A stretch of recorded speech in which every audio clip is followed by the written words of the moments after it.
You are listening to the For Flourishing Sake podcast by Frederica Roberts.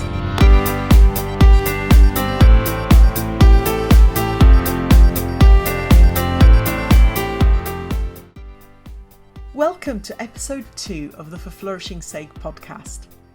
I hope you've had a great week full of opportunities for you and your students to explore, to connect, and to flourish.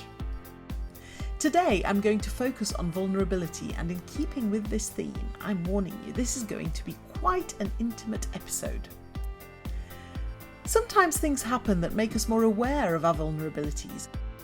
A few weeks ago, at the start of my holiday, I slipped on some rocks by the sea and broke my forearm. I was immensely lucky that this happened now I've lost a vast amount of weight since last summer, as the breaks could have been much worse. I'm also very lucky that I broke my arm rather than my back or skull, and that I was fitted with a fully waterproof cast, so the break didn't spoil my holiday. I still enjoyed swimming and sightseeing almost unimpeded, and I am immensely grateful for that. But being grateful doesn't render me immune to vulnerability. The first week or so was the hardest. For the first couple of days, particularly before the cast was fitted, I was in intense pain and I needed a lot of help with everything, and I do mean everything, including going to the toilet, as I couldn't manage taking off putting on underwear, let alone the rest of my clothes. Things got easier every day, but last week I suffered a full-on panic attack as my husband started to leave the house to go to work one morning, and I realised we'd both forgotten about my bra situation. I warned you it was going to get intimate. You see, I couldn't do up my bra at that point. I called him at the top of my voice, but he'd already stepped outside. I ran downstairs and I was about to open the front door when I realised I wasn't wearing anything, and my neighbours really don't need that kind of shock in the morning. In a blind panic, crying, I began banging on the front door, hoping he would see me through the partially opaque glass panel in the door or hear me over the radio in his car. Luckily, he spotted me and he came back in. He had to hold me for a good few minutes as I was shaking and hyperventilating and I couldn't stop crying.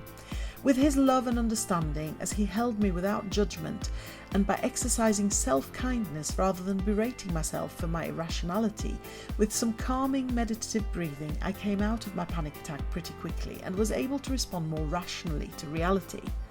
Because here's the thing, the reality, rationally, on that particular morning, was that my youngest daughter was at home, so she could have helped me when she got up. But in my mind, if I couldn't get my husband's attention and help on this occasion, this could happen again after my daughter had gone back to university, and I would be stuck braless all day.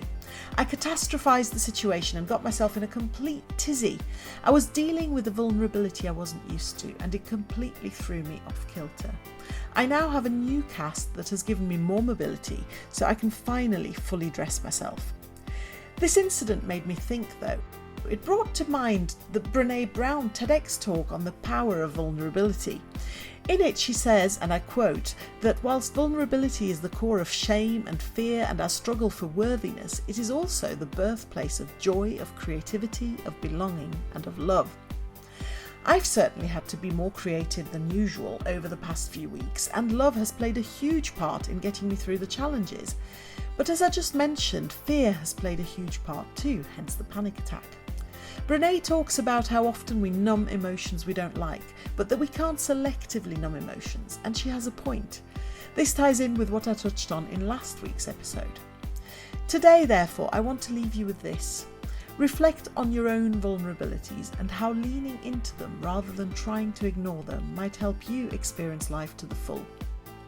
I also invite you to spend 20 minutes watching Brené Brown's TEDx talk, even if you've already seen it, to remind yourself of the importance of being kind to yourself, as I had to be after my panic attack, and to others who may be struggling with their own vulnerabilities, which you may not even be aware of.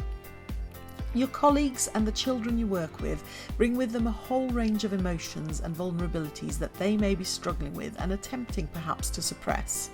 They may at times behave or react in ways that seem entirely irrational because of this.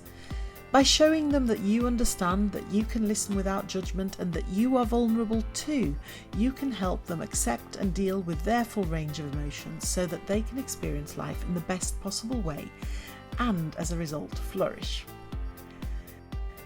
I look forward to our next appointment in a week's time. Until then, for flourishing's sake, have a great week.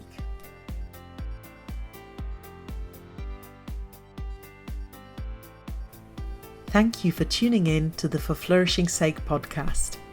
I hope you've enjoyed this episode, and I'd be really grateful if you'd spread the word. If you'd like to get in touch with questions or comments, or to contribute to a future episode, please go to forflourishingsake.com, where you'll find all my contact details. And there you'll also be able to leave individual comments on specific episodes. I look forward to hearing from you.